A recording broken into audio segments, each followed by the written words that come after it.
it was more or less middle of the 90s when, as I told you in my previous talk, microarrays and genome sequencing projects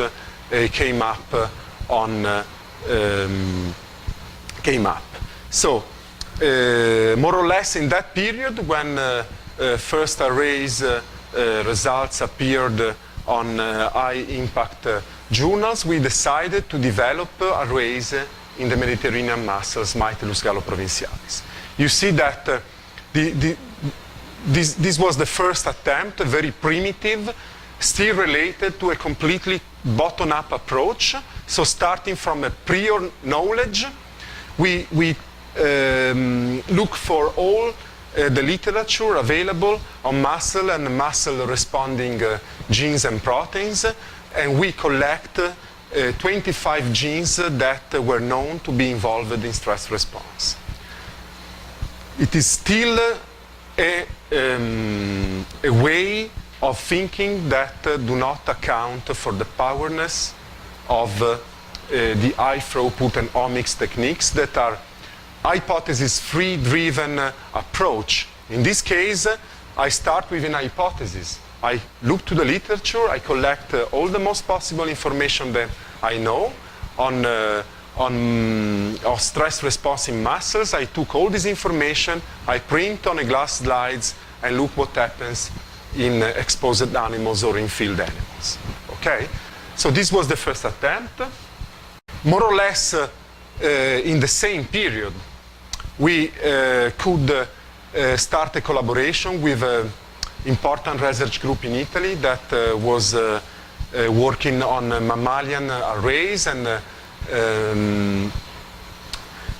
on human disease, and we started a collaboration to develop what we called high-density arrays in that times, meaning that we sequenced almost 8,000 mussel clones from different normalized libraries, and we come up with larger arrays produced on libraries, but still limited amounts of probes, in particular when we look to the actual arrays that encompasses thousands to millions of DNA features.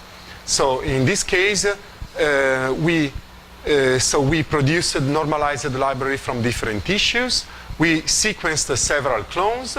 We isolated independent sequences, meaning that they were unique sequences with no redundancy in the libraries, and we amplified them by PCR and deposited robotically on glass slides.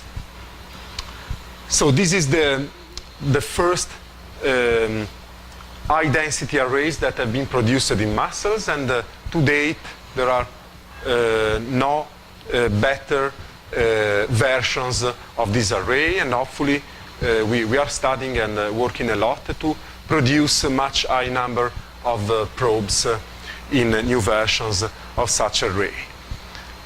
So when we have enough information about the transcriptomics, that I remind again, transcriptomics is the summation of all the messenger RNAs that are expressed in a specific condition by a cell, by a tissue, or by a unicellular organism.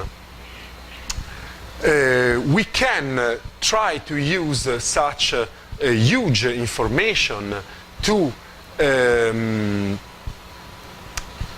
work without a prior hypothesis, what is called top-down approach.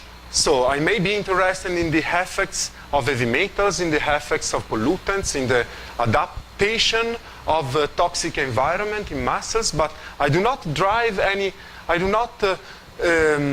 pose any specific hypothesis on the adaptations that mussels may undergo to survive to the toxic environment. So I'm not going anymore to analyze what happens to metallothionein genes, to glutathione transferase genes, to superoxide dismutase genes, and all those genes that we know for a prior knowledge to be involved in stress, but we start with a free hypothesis. This is called top-down approach, or iBird, because we look from the top and we evaluate all the possible changes to the systems, and after have considered all this amount of information, we try to formulate an hypothesis, and we come back again with the bottom-up approach with a much higher amount of information known, and we try to formulate hypotheses, or better, we try to formulate models, behavioral models, or models to toxicant adaptation, or models to toxicant insults that are not able to be handled correctly by the organisms. Using such arrays, we could distinguish, for example, mussels. We could distinguish using a blind approach, mussels exposed to organic and heavy metals, so to organic compounds and heavy metals. In particular, in digestive gland, there was a much better response of the organics, and this is quite known due to the physiology of the mussels that are used to accumulate in the digestive gland the organic fraction.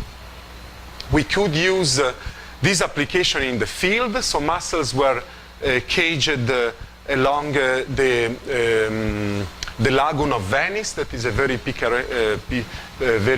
particular feature, but also very polluted. There are fields, in particular 1 and 2, that are located close to petrochemical seats that are very polluted, and we could use expression profiles to find out a large amount of genes of genes that could distinguish, you see, completely from whose expression we could distinguish the geographic locations of the mussels. All these genes that have been selected that not necessarily includes what are usually known as stress-responsive genes, because if I could read something here, we don't have any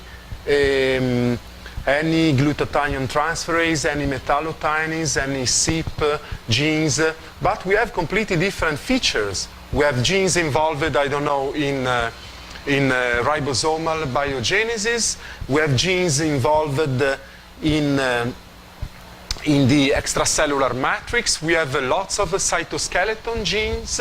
We have genes, surprisingly, we have a E-shock protein 27 that, however, it is not the 70 class that is maybe more known as a stress genes, but the upregulation of these proteins was found in the reference in reference mussels. So we have a hypothesis-free approach that allows me to find new information that can be exploited in further studies and further projects. This is the most powerful. This is one of the most important features of the omic revolution. I don't start with a prior knowledge.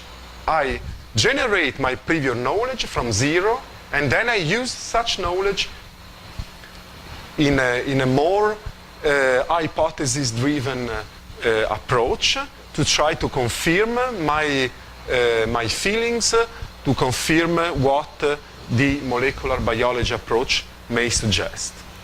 So one take-home message could be that we can use arrays in the field, compare with laboratory exposure, and isolate, select more robust molecular biomarkers.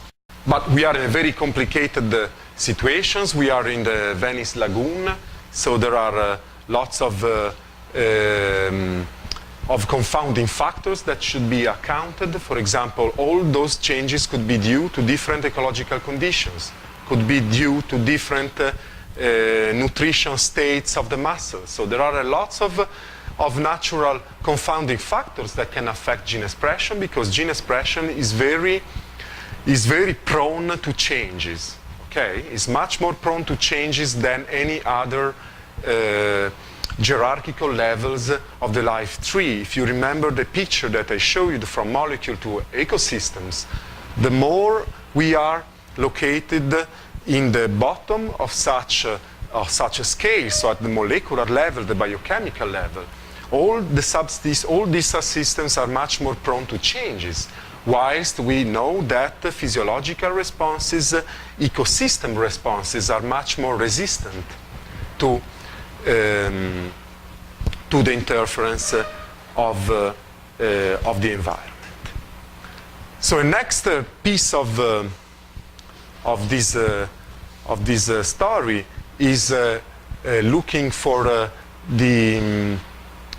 what we have called the annual cycle changes in gene expression in mussels.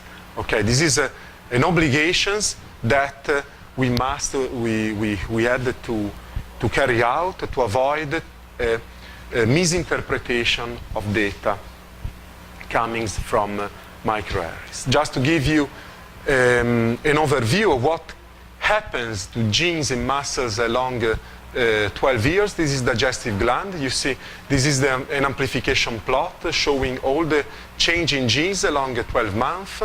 There are several genes that show differential expression. This information has been categorized in clusters, and it was nice to see, for example, that this cluster and this cluster more or less have exactly the same behavior. These are genes coding for chitinases, essentially, and these genes followed exactly the pattern of the algal bloom in the Mediterranean. So the upregulation of those genes served to mussels to digest the atoms, okay?